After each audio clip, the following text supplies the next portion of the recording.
All right. Welcome, Balance Bosses. I can't wait for this conversation today with Dr. Delphine Suyoung Jeong. How'd I Yeah. do? Good. That was Excellent. perfect. Thank you. Thank you for asking. Excellent. Thank you for taking your time for being here today and bringing your wealth of knowledge to our Balance Bosses. I really appreciate your energy, your wisdom, and how you can help guide us through this process so that we can be healthy practitioners. Absolutely. Yeah, thank you so much for Awesome. having me today.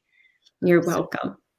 super Yeah. excited to share everything I learned along the way, along my journey of self healing, self discovery, and also learning about energy and how it affects us as dentists, too. So, on a practical note, yeah. Mm-hmm. Excellent.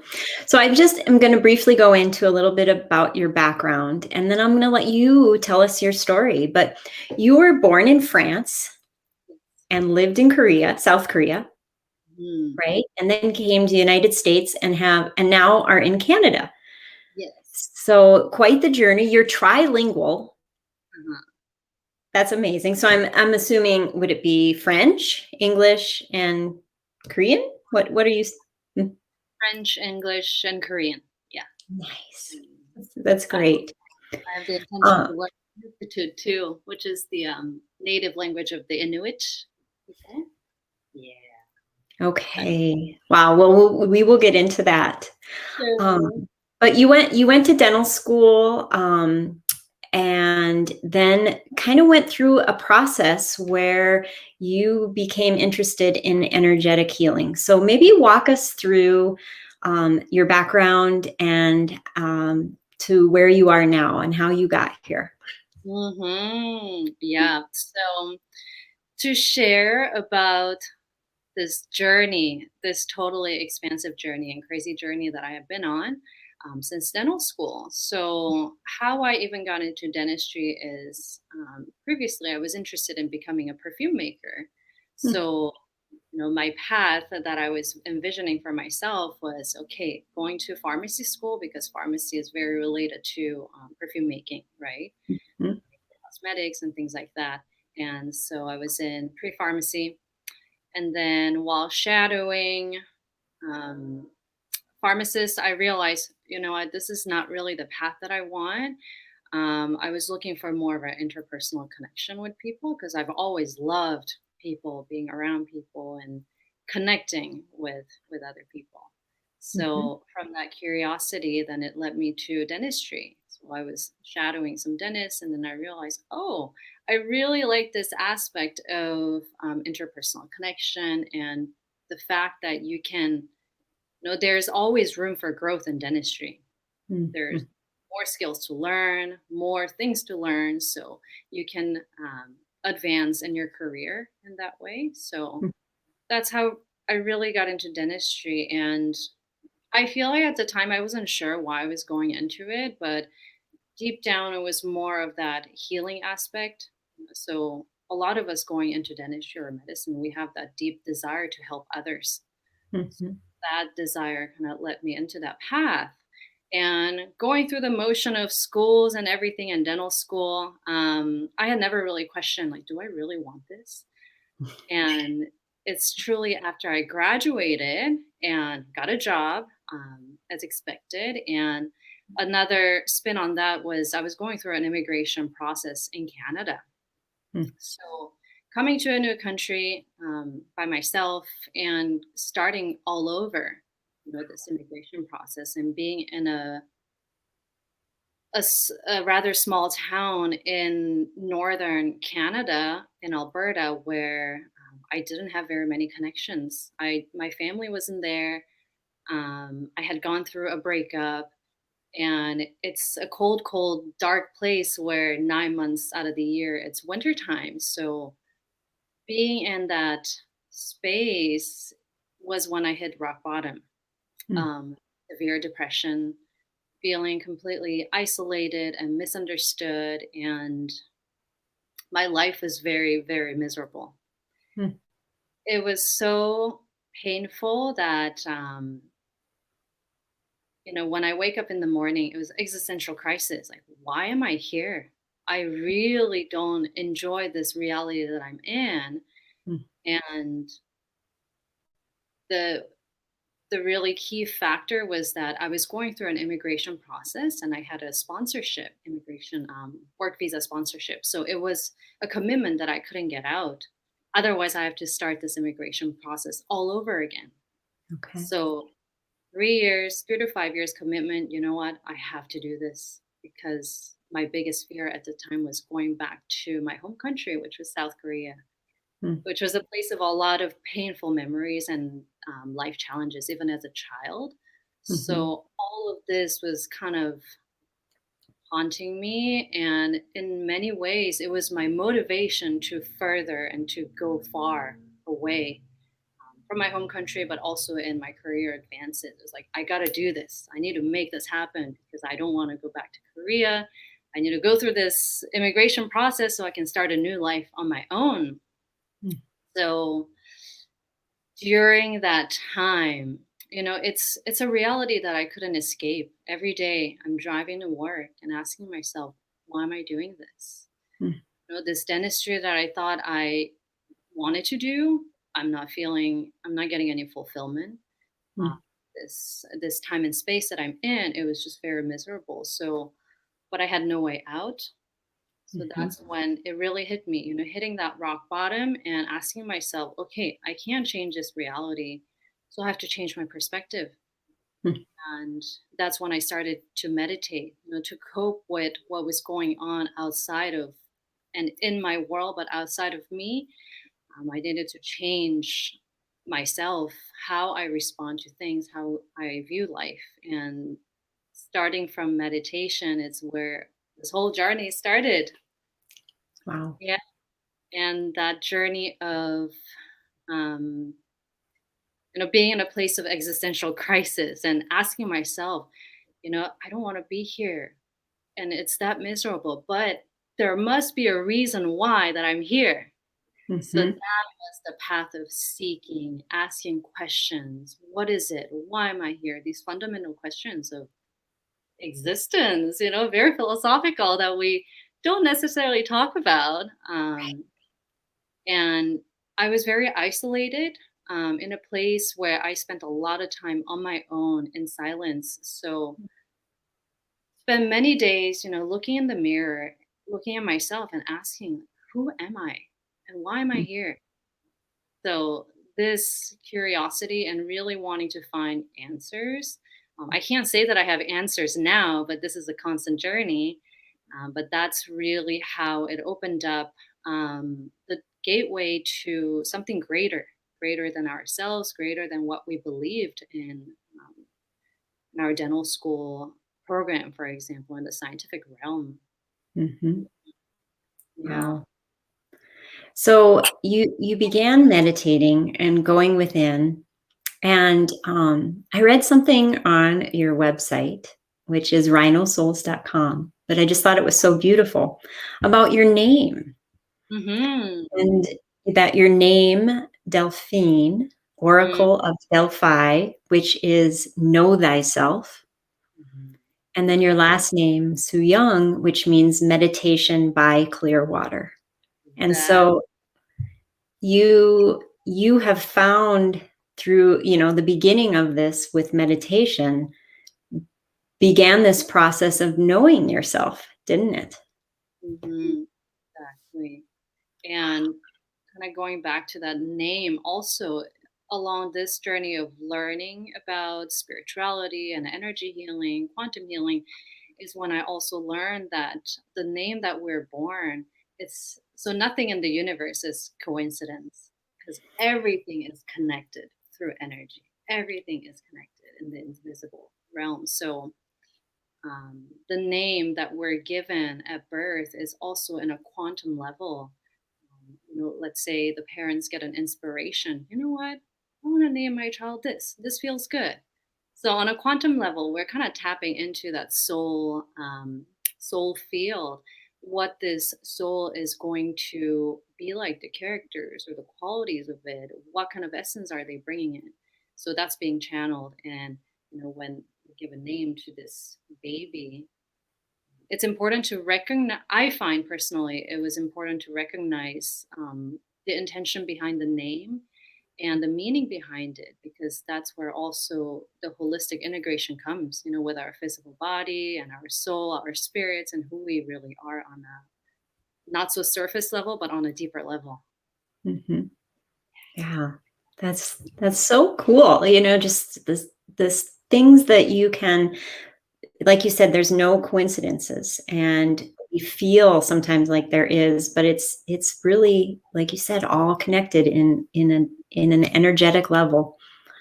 And so that, that moment of meditation led you kind of down another road, Mhm. to become a yoga a Mhm. certified yoga master, a certified Reiki master, a sound healer, and then a creator of Rhino Souls, which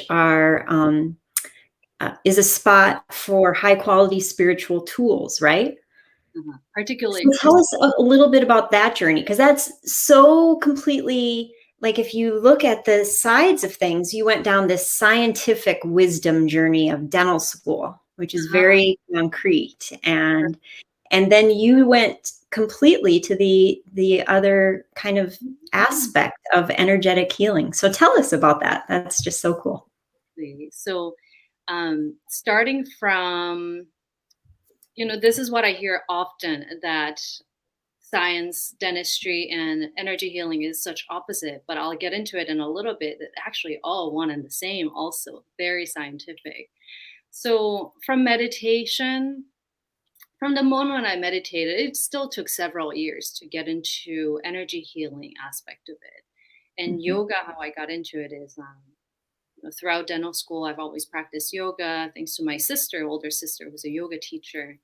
Um, so she introduced me into it, and yoga was very, very helpful.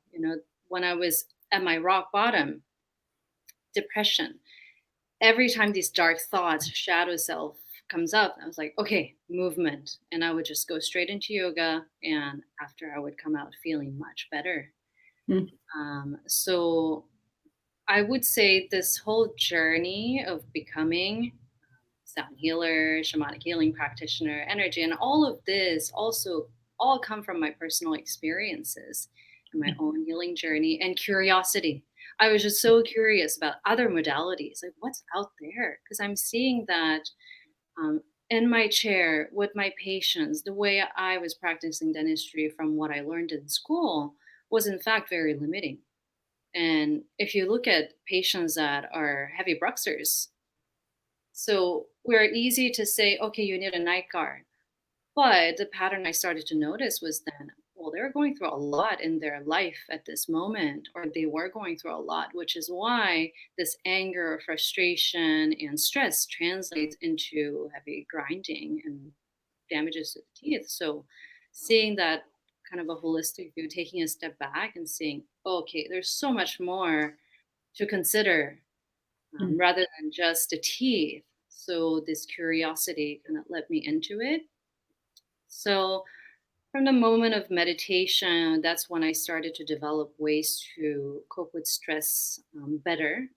And as opposed to feeling miserable and constantly judging my life and judging myself, then I was able to kind of have a bit of peace of mind. And the real journey didn't start until I actually met mm, a healer of all kinds that truly changed my life around. And I wasn't even seeking healing because I had no idea how, I don't like to say broken, but like how messed up I was, really, on a deep, deep level, completely masking everything that I was going through, and I was in autopilot mode. And when I look mm, back at this time of my life, I realized I was an empty shell just walking around with like no life at all, right? Just mhm, complete sadness. And nobody could really tell me what was going on with me. And I was completely unaware until I met this gentleman he looked at me for like 5 minutes and he was like, straight up, what's wrong with you? And then he was pointing out all these things that I might be experiencing in my life. And I thought, oh my gosh, how does this person know? We haven't even spoken for very long, and nobody could really catch that aspect of me to that extent, because when I go to work, still putting on a smiley, happy face. Mhm. So my staff had no idea. My coworkers, my friends had no idea at the time. So meeting this healer truly changed my life. And after I had spoken with him, I went home and I started looking up all the things that he was doing. Like, what is this thing he's doing? And that's when I found, oh, there is such thing as Reiki. There is such thing as shamanism and sound healing. Okay, so this exists. And along this journey, so in essence, what it did for me was it was like a big mirror in front of me and showing me where in my life do I need healing, and where in my life leading up to this point, from very, very early childhood up to 6 years old to now, what happened in my life that made me who I am now and how I am. Mhm. So it was really mind-blowing, and that was really a journey of diving deeper into my subconscious and unconscious blockages, energetic blockages, mental, emotional, and all the traumas that I have been carrying. Mhm. Yeah. So from that place and seeing my own transformational journey with these modalities that have not been discussed in the scientific realm, and even put a really negative label and perspective on it, Mhm. so that I thought to myself, like, what is these modalities that are truly transformational and powerful, but we're not allowed to talk about in the scientific realm? Mhm. So that's when I started my own training, Reiki training, sound healing, and all of this because I wanted to know more. What is this powerful methods? And through this journey of training, then I realized, oh my goodness, this is all quantum physics and quantum energy that Einstein, Tesla, Edison all talk about and very, very knowledgeable and familiar with. Mhm. Um, so this is purely science. It's just that it's not the science that we learned in textbooks, or Mhm. not just yet. And not it hasn't been incorporated in our curriculum yet. Mhm. Um, but this is something that existed for thousands and thousands of years that our ancestors have always used, right? Using crystals and stones and plant medicines for healing, that's been a part of ancient civilizations and even very recent civilizations. It's Mhm. just that as the modern way of life and modern science was being um, influencing our lives heavily, then we kind of forgot about it. Mhm. And because we were learning this type of curriculum, um, the medical and dental school curriculum heavily science, but modern science based, but also that modern science is not true science of all, but it's a very small fraction aspect of what science can do. Mhm. So yeah, that's where it kind of, does that explain your question? Yeah. Yes. Yes. So, how do you feel that this could incorporate itself Mm. into how we work with our patients, how we work with ourselves? I know one of the things that you talk about is empathic distress. And Mhm. so maybe talk about a little of, as healers, Mhm. what we go through when we work with patients and how incorporating some of this could benefit ourselves and our patients. For sure.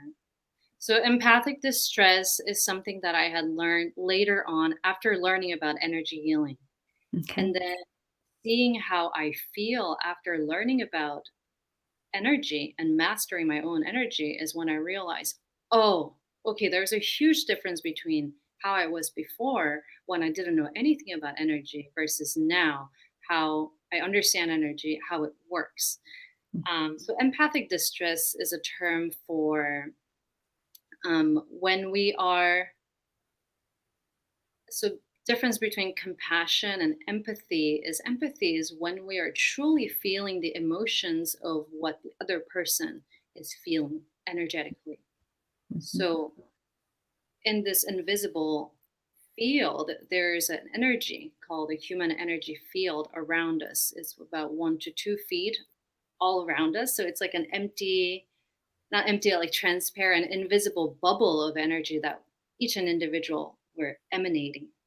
Mhm. And so when we are coming in contact with somebody, let's say whether physically in person or distant, but let's say in an operatory, we're talking Mhm. to a patient and talking to the dental assistant, then constantly there's energetic exchange.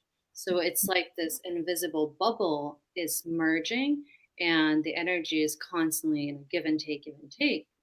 So a Mhm. good example would be if we talk to a patient who is highly anxious and highly worried, then soon after, while we're treating the patient, we might feel slightly anxious. Like, I know this patient has high anxiety, and I start to feel very anxious. And then after the patient leaves, like, oh, I don't know why, but I kind of feel anxious. And we constantly have that exchange, and then now we're transmitting that energy to others, taking on other people's stress, things like that. Mhm. Mhm. And some of us are more sensitive to energies than others, and particularly women, we have higher senses for the sixth sense, the intuition, and also that sensitivity. Mhm. Right, emotionally we're more in tune. So hypersensitive people or empath are the ones that have higher sensitivity to other people's energies. Mhm. So let's say somebody walks in without that person telling me, I'm sad today. We feel it. Uh, You just feel it, Mhm. right? Yeah. So that's how empathic distress really works, taking on other people's energies and mistaking it as my own. Mhm. Because empath and highly sensitive people, it's almost like a transparent vessel or sponge, and that is our gift. So Mhm. some other people might have maybe gifted in cooking or gifted in music and gifted in certain different things, right? Or Mhm. visionaries. So highly sensitive people, very gifted in a way that we can feel other people's emotions without Mhm. them telling us. And that's how it also allows us to be a good healer, attentive healer, because we can really feel that. Mhm. But until we realize this is not my energy, this is somebody else's emotions and their emotional baggage and mental baggage, then we keep absorbing like a sponge everybody else's energy, their problems. And then you come home and you're completely depleted and Mhm. not really knowing who we are after all. No, I don't know why. I just feel sad and I just feel very stressed and my life is fine. Like everything seems to be okay, but I don't know why. And once we start to protect our own energy, cleanse the energy regularly, then we can discern between, okay, this is my own pure energy versus, oh, I'm starting to have a lot of worries and anxiety all of a sudden. Oh, whose energy did I pick up? Mhm. Yeah. So, through your journey with learning about energy, did it start to make sense for you as far as, wow, maybe contributing to my dark space was the fact that I was absorbing energy and not clearing and Mm, not aware of that? for sure. Yeah. It's a huge difference. So now when I come home, I sage myself, cleanse the energy, and regular energetic cleansing, Mhm. clear the mental energies and emotional energies from other people. Yeah. Mhm. And also being very mindful of what kind of energy am I transmitting or transferring to other people. Because when Mhm. we show up in a, let's say, in an anxious way, then the other person will catch on. Mhm. Yeah. Mhm. So maybe go through some tips. When you before you go to work, how do you make sure your energy is in a good space so that you're not transmitting to other people unwanted energies? And then what do you do throughout the day, maybe? And then at the end of the day to cleanse and re-energize yourself with good healing energy. Mhm. So crystals have been a huge part of my life, Mm, and dentistry it has helped me tremendously. Um, so crystals are constantly emanating energy, even though we can't see it. And in microscopic view, this is all crystalline structure, atoms constantly vibrating and emitting energy. So carrying crystals with me. Okay, I'll start from the beginning. When I wake up in the morning, first mhm, off, I start off with a meditation to create my energy field. So defining our own energy field. mm, Energy goes where our attention goes. So if mhm, we are not defining our energy field every day and constantly, then there's like you can say holes in your aura. So aura is more like a common term for a human energy field. mhm, So let's say your energy field is so far out because we're very sensitive, for example, then person that's 10 feet away from you, that person's energy can affect us too. mhm, And let's say our energetic field is quite shut down, then that's when we're not able to feel other people's emotions and their energies. We're just like a block or a brick. mhm, So defining the energy, an ideal energy field, the size of the energy field is about 1 to 2 feet away from our physical body. So would you like to do with me as we go through? I'd love Okay. it. I'd love it. Okay, so I invite you to close your eyes, all spine, crown of the head towards the ceiling, taking a few deep breaths here.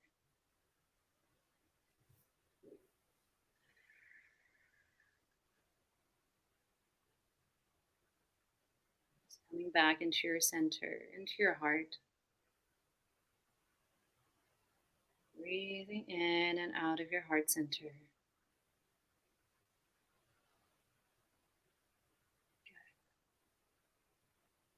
So now this is the part where defining the energy field. Now we're going to feel and visualize. And if you're having any difficulties feeling or visualizing, that is okay. It'll come with practice. Just keep putting that intention. Imagine, visualize what it would be like to have an eggshell around you. So you're surrounding yourself in this field of an eggshell, as if you're inside of an eggshell, about 1 to 2 feet away from you in every direction, front, back, right, left, top, and bottom. Visualizing and feeling this eggshell,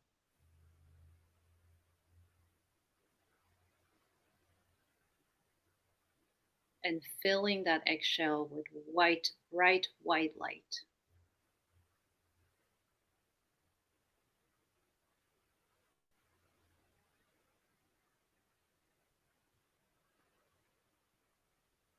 And as you're visualizing and feeling this eggshell filled with white light, really dropping into your heart and breathing in and out of your heart.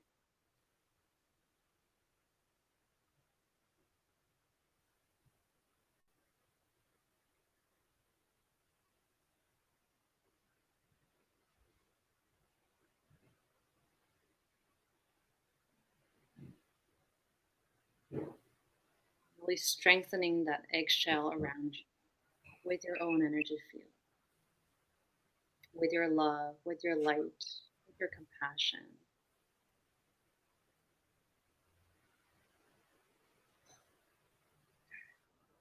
from that place, we're also going to create a grounding cord.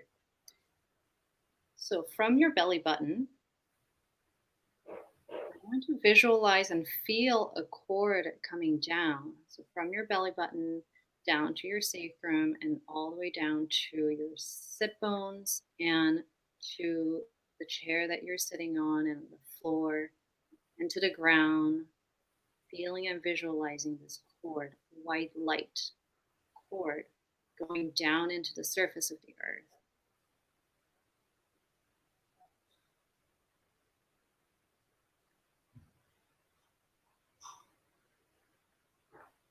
All the way down to the center of the earth.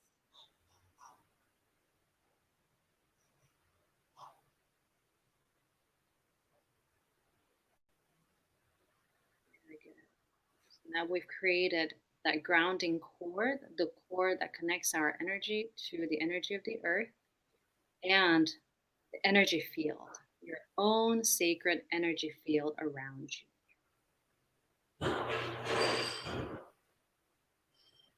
Whenever you're ready, open your eyes.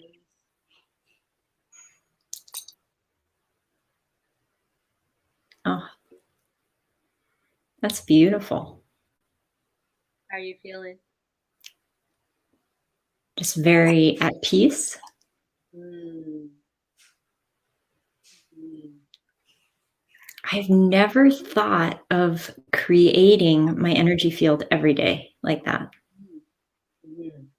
Yeah. So this is a very powerful practice. Mhm. Do it every day, every morning. And so that's what I do in the morning before I go into the office, as an example, or going out to go through the day. Mhm. And so throughout the day, we're going to notice catching other people's emotions or that empathic distress moment. So, Mhm. as an example, I'm talking to a patient, and also he or she is sharing me about the past experiences that they had at the dental office and how traumatic it was. And usually, very heavy stories is what's going to trigger that empathic distress. So, as you're listening and feeling into that, and then I start to feel my heart getting heavier, and Mhm. oh no, darn it, wow, you had a really difficult experience. I feel for you. And when I catch myself feeling that I'm getting into their field, then quickly I go to the bathroom, for example, or I step out and do this meditation really quickly. 10 Mm. seconds forward, eggshell. Okay, I'm good now, and go back Mm. in. Mhm. I would also do it as I'm talking to the patients too sometimes. So with practice, then it'll come very natural and easy, even when you're talking to somebody. It's like, oh, catching myself going into empathic distress mode. Okay, let's put the grounding cord, breathe as we're talking and looking at the person still, and in my mind, visualizing this eggshell. Mhm. And then it makes it so much easier to go through the day. And also, some crystals that I always recommend for dentists Mhm. is black tourmaline, Mhm. amethyst, and selenite. These are the trios that are very basic and essential. Mhm. In essence, black tourmaline is very powerful for protection. So protecting your energy and protecting our energetic field from other energetic influences, so fears Mhm. and anxiety that the collective carries. Mhm. Selenite is very cleansing and purifying. So just going around your head, your body, or just holding in your hand, it really cleanses all the chakra systems, which is the energetic system in our body. Mhm. So really good for at the end of the day, just cleansing yourself. So it's the same principle as washing our hands, or we come home and covered in saliva, aerosols, and we give ourselves a shower. This is an energetic shower. Yep. And amethyst is so calming and soothing. transmutes negative energy into positive energy.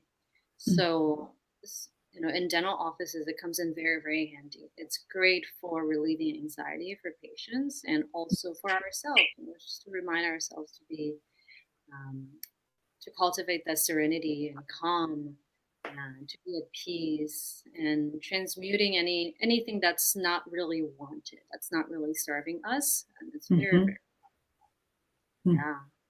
So you carry these with you, or you have them in your operatory, or how do you utilize them? Do you let your patients hold them? Just walk us through just some of the ways you utilize them. Yeah. So I place them. So first thing in the morning, I kind of assess myself. Where am I today? How do I feel? And this is what also crystals teach you to really get in touch with yourself Mm. uh, by asking, by that curiosity. Okay, how am I feeling? What do I need today? So I would carry some tumble stones or small stones in my pockets. Okay. And at the office, then I do have crystals. So next to the desk or next to the computer, I have crystals here and there.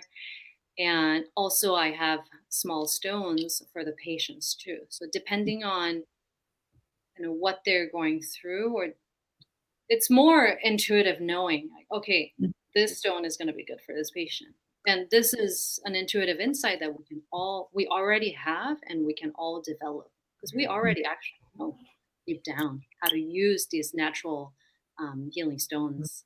Mm. That's so cool. I love the fact that, because you're right. We know all of this. This is all within us, It each and is. every one of us. And so just taking the time to get curious and ask these questions, and take time to feel what you're feeling will tell Exactly. you so much. And something I want to share with you about energy healing. This example, this understanding really struck me. So I want to share with you and the listeners is when your child is sick and, they'll ask, Mom, can you put your hand on my tummy? Mm. So you put your hand on the kid's tummy and then they feel better. Oh, I feel so much better. So that's actually Reiki, right? Energy healing. So this is something that's been done throughout centuries. It's very innate and natural for us. And we Mhm. do it without even really realizing that we do it. It's just, in the scientific realm, we haven't put a name for it. Mhm. But it's a, and when the mother placed their hands on their kids, I want you to feel better, better. Mhm. So this is unconditional love. Mm. So, Reiki energy healing is all about that frequency vibration of unconditional love, which can heal many, many things. And Mm. that's what also modern science is missing out on. We're so focused on all this numbers and the structures and this and that, but the healing vibration of love, it's the love in and itself, that's taken out of the equation completely. So that's really all about the unconditional love. Oh. So do you feel that your knowledge as a Reiki certified Reiki master and a yoga teacher, and with the crystals and the sound, do you feel that this enhances your ability to perform dentistry? Mm, absolutely. Hmm. Yes. And it has helped me in a way that I no longer feel totally drained from dentistry. Hmm. And before knowing about energy and this process of mastering the energy, I had no idea why when I come home from doing dentistry work and I just stare at the ceiling thinking to myself, I have no energy to do anything. Hmm. Can't talk, Mhm. can't eat. I'm just completely drained. Mhm. And this cycle repeats. And this is also the science of empathic distress, is that when we fall into this empathic distress mode, then as we're feeling the other person's difficult emotions, this continuously decreases dopamine level. Hmm. which then, if this vicious cycle continues, it also contributes to depression. Mm, So, I was going through a lot of things at the same time. A big chunk of leading to depression was also completely depleted energy, mhm, decreased dopamine level, and not having any desire and motivation to wake up and go to work and see people. And as healers, as dentists, we get a lot of joy and fulfillment from helping others. But mhm, if this empathic distress cycle continues and your energy is completely depleted, well, I love helping people, but I have no idea why I don't enjoy this anymore. I mhm, don't want to do anything. I don't want to talk to anybody. mhm, Yeah. So these are very common symptoms of empathic distress, where we become more antisocial, mhm. and just feeling heaviness of whatever it is. Yeah, and not knowing why I can't get out of bed. I had Mhm, enough sleep, I had nutritious food, but why do I not have any energies left? mhm. Yeah. You hear that so commonly, and like you said, especially among women. Mm. And, we're quick to blame it on hormones or just we're busy or, and yet if we take the time and think about this, there are some very intuitive answers at our Mhm. fingertips. And, a lot of these female healers, from a patient's perspective, as an example, um, they might feel, after we talk to you, after we talk to this dentist, oh, I feel great. That dentist is so kind, so caring. I feel great. Patient will feel great. People um, around us might feel really good because we keep Mhm, giving energies, but mhm, it's our own energy that's being depleted. mhm, Yeah. mhm. Yeah. Mm. I have on the banners here that you have on your Rhino Souls website a free crystal guide, and it's really helpful. And Mhm. so, if anyone's interested into diving into the world of crystals, I encourage you to check out that free crystal guide from Delphine, because not only are they, and I use this word very carefully, but not only are they magical, but Mhm. they're beautiful. I mean, they just enhance not just how you feel, but your environment in so many different ways. So check Mm. that out. Getting back to the patient who is grinding. Yes. So now, having all of this knowledge that you have, do you look at that patient differently and offer some different suggestions other than just a night guard for that patient? Mhm. Yeah. So what I'm doing now is, when I recognize that, then kind of have a conversation of, what's going on in your life, or are you going through a lot of stress, things like that. So then they'll say, yeah, it's true, because a lot of people are not aware of the stressors in our life. What are the stressors, and how is it affecting my life?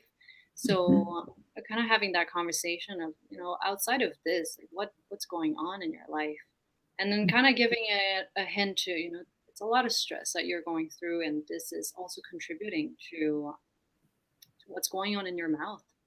mhm, So I often now suggest meditation. At mhm, least suggesting. They may not do it right at that moment, but knowing, mhm, bringing awareness to stress management.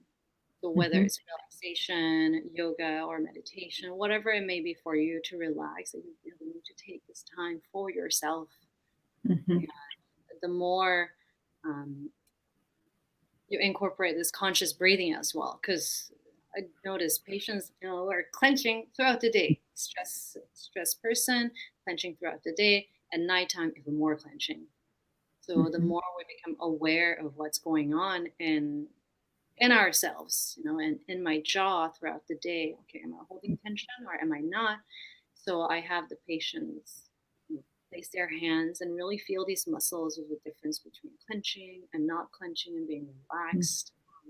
So bringing the awareness to something that it's a little bit outside of just the mouth. Mm-hmm. Mhm. Mm-hmm. And have patients been receptive? Have you seen a good success story where maybe you suggested meditation or slowing down, and someone picked up on it and you had a success story? To be honest, I couldn't say a success story because I've changed the offices quite frequently, so it's hard to say that I've seen that success. But their response is more like, "Oh, right, it's true that that's going through in my life." Mm-hmm. So I I have faith and confidence that maybe they've brought another perspective in their lives. Mm-hmm. And I feel that, once you get that, you hear from somebody, oh, do meditation, Mm-hmm. then maybe in the future they'll keep hearing it. And at a certain point, then it'll really encourage them to make certain changes in life. Mm-hmm. Mm-hmm. Mm. Yeah. So just bringing that awareness is probably that probably makes you happy that they've become aware, and Mhm. that's the beginning. That's the beginning of that step. Yeah. All right. A few more questions, but tell me about, and I don't know if I'm saying this word right, but you talk about shamanism. Yes. Tell me Mm. about this. Oh my goodness. I love this topic so much. I'm so glad you brought it up. So shamanism is it's a healing modality and methods and life philosophy that is deeply rooted in Native American traditions. And that Native American doesn't necessarily mean in North America, but all over, natives all over. So if we look at ancient histories, there's always been the village healer. And this is before science really came about, science and pills, Mhm, pharmaceutics. mhm, So the village shaman, what they would do, if a person is sick, whether physically, mentally, emotionally, or spiritually, kind of assessing the person, what's going on in their life, and whether using plant medicine, using crystals, using sounds, connecting with different realms. And so shamanism, we also talk about how the reality that we live in, this is not the only reality and realm that we live, but thinking about the dream state and multidimensional life, multidimensional way of being, and multidimensional levels of consciousness. mhm, Not just this waking consciousness, but there are many different levels of realms and dimensions and consciousness. So being able to use the tools from nature and also in alternate realities to bring healing in this present time and space and in this moment. So it's really a lot about connecting with nature, connecting with plant medicine, connecting with nature elements like stones, stars, mhm, and the earth and the cosmos and all that is really. And what really connects all of these different realities and different elements is our heart center. mhm, So it's the wisdom of the heart. The heart carries so much wisdom of the soul, of the wisdom of the lives that we lived and the challenges of the struggles that we're going through. So this also kind of is an opposition of the modern science, where modern science really values the intellectual and logical mhm. reasoning, Right. right? Whereas shamanism, we can think of it as maybe old science or Mhm, ancient science, but it's really based on the wisdom of the heart. So mhm, when we connect with our heart is when we can bring about the healing and also the vibration of love, which is the most powerful healing energy that exists. mhm, So shamanism is at the base of base principles of all the modalities that I practice. Mhm. and the life views and perspective that I carry, Mhm. deeply rooted in the heart and connection with Mother Nature and with the galaxy, with everything all around us. Mhm. Very encompassing way of looking at healing. Mhm. Mhm. I love the thought of it's not necessarily ancient wisdom. I mean, it's ancient in the sense that it's been there Mhm. forever, Mhm. but it's not ancient in the sense that we all hold it in our heart. So Mhm. it's modern as well, right? Yeah, very applicable. Yeah. Mhm. Mhm. That leads me to your tell me a little bit of your story of how you started going to the Arctic and helping the Inuit people and your connection there. You have a project called the Arctic Smiles Project. So I'd love to hear more about this. Yeah. So how I even started my journey of going up north, for those listening, I was practicing dentistry in the city environment, and since dental school, I heard about these opportunities up north, but it's something that it was daunting. Like it's so far up north in the Arctic Circle in the north. Um, so it took me many years to feel like I was ready for it, and in my dream state too, I kept getting messages that you need to go to the north. You need to go to the north. But of course, the logical mind was like, "Nah, it's just a dream. I'm not going to listen to it." Um, and it came to a point where, like in a city practice, I was feeling not so fulfilled, and I always knew in the back of my mind, I know there's something bigger than this. There's life is so much bigger than this, Mhm. and from that, the pressure I was feeling in a city practice with billing and production oriented, and I hit a wall where I was like, no, I really need a change, and it's time to go up north. So I Mm. started that journey early this year. So we make so it's me and an assistant, just the two of us, dental team, go up north in the Arctic Circle, visit different communities where the indigenous Inuit people still live there, Mm. and you know this is no longer proper term, but it's the Eskimos. That's what they used to be called, and living in igloos. Those are the pictures. From before, but now they live in houses. There has been a lot of transition in their lives from traditional lives to modern life in such a short period of time. So once I got to the north, as soon as I landed and seeing the people there, it just made sense. Like, okay, I know why I was called to be here Mm. several times for many years now and why I'm here. And I could even almost say that dentistry, so, in life, there are many things where it may not make sense at that moment. But when you look back, you realize, oh, okay, that had to happen in order for this to happen. Yeah. So from my understanding, a big part of me becoming a dentist was on a soul and spiritual level was to reconnect with with Inuit culture, which brings so much wisdom and knowledge into this world right now. And that is really the ancient tradition and wisdoms is really what's needed Mm. now. Mhm. Mhm. So Arctic Smiles project started because once I got up north and seeing, whoa, you know, there's quite a bit of government support, but at the same time, it's such an isolated place that there's nothing. You go Mm. to the grocery stores and there's very, very limited things, very, very high, very, very costly. Mhm. And these patients, so in private practice, patients will always get a toothbrush and a toothpaste after their hygiene appointments, right? And Mhm. going up north and seeing there is so much need for it. These patients are very, very pure souls, just the Mm. most purest souls that you could ever find on earth. And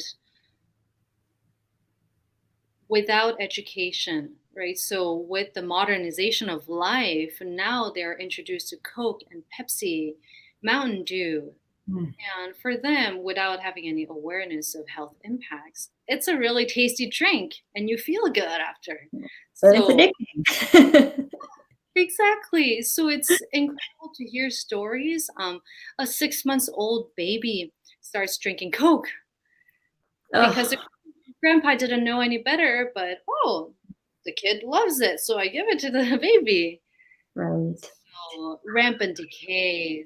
Um, most patients I've seen have like 3 teeth left, 5 teeth left by the age of 20, Oh. and it's really heartbreaking. So that's where I saw the need, just Mhm. a lot more need for education and providing basic tools. Because I notice most of these patients don't even know what a toothbrush is, what a toothpaste is, and a bottle water, 500 mil of bottled water would cost $5 and $8, and a tube of toothpaste is $10. So you couldn't even imagine encouraging them to purchase. You should buy a toothpaste or toothbrush. Well, yeah, but that's the amount of money I can feed my kids. So yeah, Mm. so it's really education and providing basic dental hygiene tools for the indigenous Inuit tribe. Mm. Well, and the pictures that you post, and I will put, because you have a couple of beautiful Instagram accounts. You Mm, can find Dr. Delphine at Dr. Delphine 13 and at Rhino Souls. But the pictures that you post are so, like you said, the souls are pure, but the environment is so pure as well. And so, um, as much as you provide for them, I sense that it also cleanses you when you're there. yeah, it's totally. I mean, I'm so ever grateful for this opportunity because not only do I get to, and this opportunity totally changed my perception and experience as a dentist. Um, to truthfully, before this opportunity, I had never really felt the fulfillment and proud to be doing what I do. But since this opportunity going up north and serving those who are in absolute need Mhm. is it really redefined what it means to be a dentist, what is possible as a dentist, and how we truly impact a lot of their lives. Mhm. Because come in with a huge infection that's been going on for 3 months or 6 months because they only get to see a dentist once every 3 to 6 months whenever there's a dentist in town. So living with such pain and not able to eat for months, and then come in, do all the work that's necessary, and oh wow, great, I can eat again. So Mhm. simple things like that. Mm. It's so incredible. And the Yeah. land is so pure. It's there's no trees, there's no people. So those moments, before going to clinic, I sit in meditation and it's just like complete silence. In silence, the sun and the snow, that's all there is. And it's so pure and silent that you hear a bird flying from many miles away goes by, and oh my gosh, I can't believe this is life. But it really clears everything, the Mm. energy. And then when you're sitting in such silence and my mind chatter is still going, finding problems, creating problems. I don't like this, I don't like that. And then I realize there's nothing here, just, simplicity. But why is my mind still creating problems? So it brought so much awareness to my internal world too. Mm. So, I mean, healing on so many levels, on a personal level too. Yeah. Oh, so how often do you hope to go back? What is your goal? And with the Arctic Smile Project and this will segue to your sound healing too. But how often do you hope to go back, and what is your goal with the Arctic Smile project? Yeah, so I hope to go about 3 to 4 times a year. Yeah, that feels really good, for my personal agenda. Mhm, And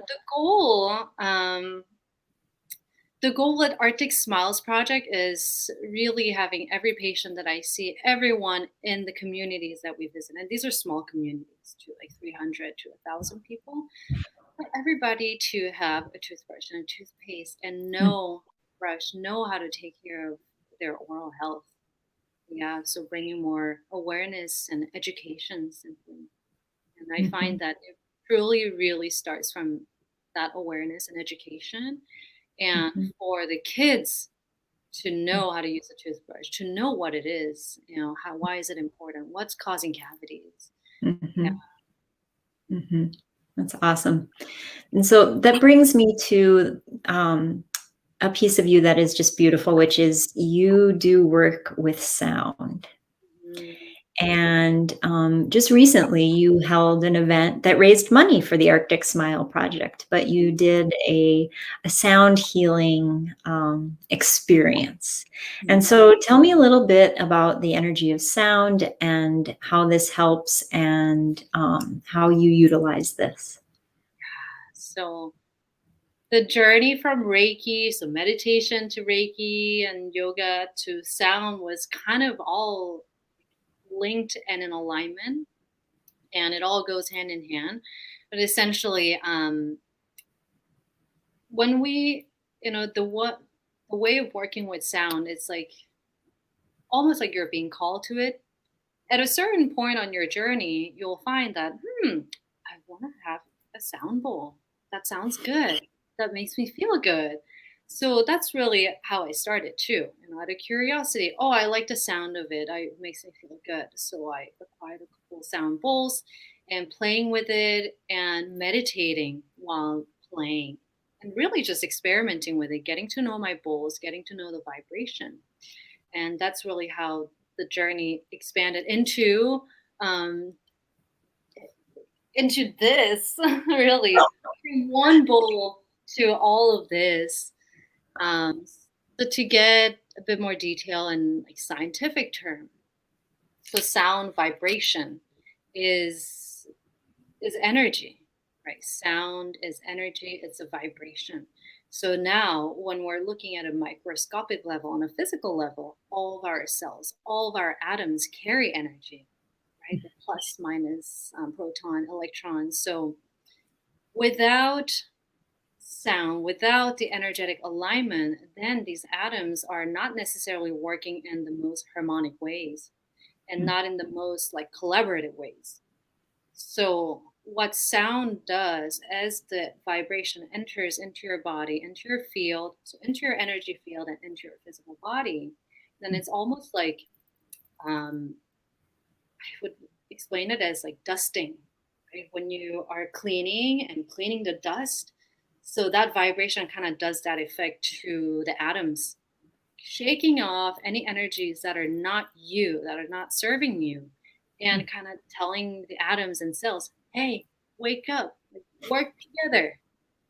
And scientifically, it's proven that with harmonics, so sounds that, or music that sounds really good, music that feels really good, it not only feels good, but it's also allowing the atoms to organize in a way that they're working harmoniously. So I like to imagine cells holding hands and being happy rather than just being by itself and doing its own thing. Mhm, That's more on a physical note. So it can help tremendously with energetic, mental, emotional blockages or pain in the body. mm, So it works wonderfully with pain because it really penetrates, the sound vibration penetrates into that area where there's blockages and causing pain, allowing the nerves, endocrine system to kind of reset and work in harmony. So That's That's such a interesting visual, and you think of harmony, as somewhat of a musical term, but as more of an order term too. And so, if you have pain, that's disharmony, Mhm. and sound can help it become harmonious. And Yeah. that's just such a simple visual to think about. I love it. Yeah. And so that's on a physical level, but now when we're talking about mental, emotional, and spiritual level is, we have this conscious levels of thinking, conscious mind, which suppresses what's going on in the conscious mind. Okay, so we're focusing on the conscious, so we don't know what's going on in the subconscious and unconscious mind, which is like the software for our consciousness to function. So sound works in a way that it's like a vehicle for the consciousness to travel in many different ways, many different realms, many different dimensions, but also parts of the subconscious or unconscious levels that we're constantly ignoring or not able to access. So, sound vibration and listening to the sound, it allows the conscious mind to really quiet down.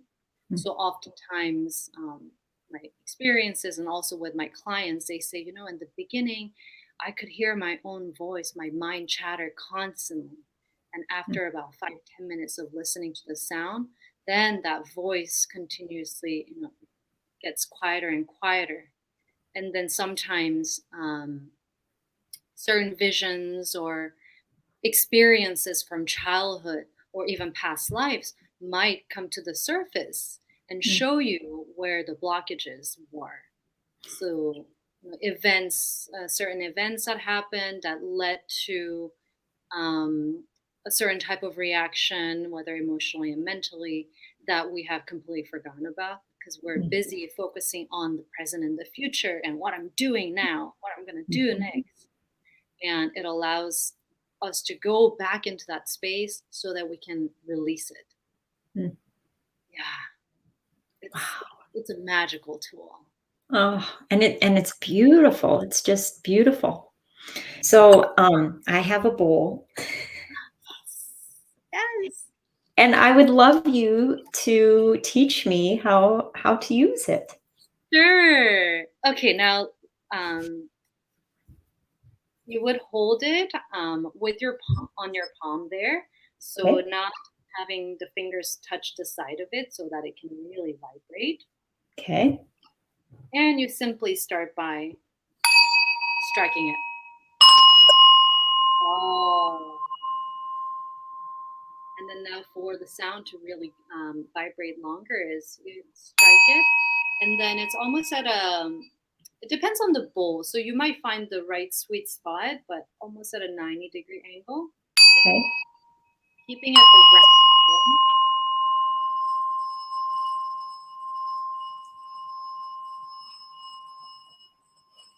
Exactly. If you can go a little bit faster.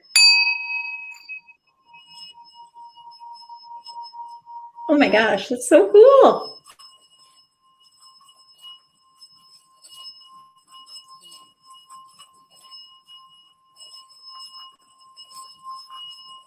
Hmm. Listen to it. Yeah. It's like getting louder. Mhm. Listen to it. That's bizarre.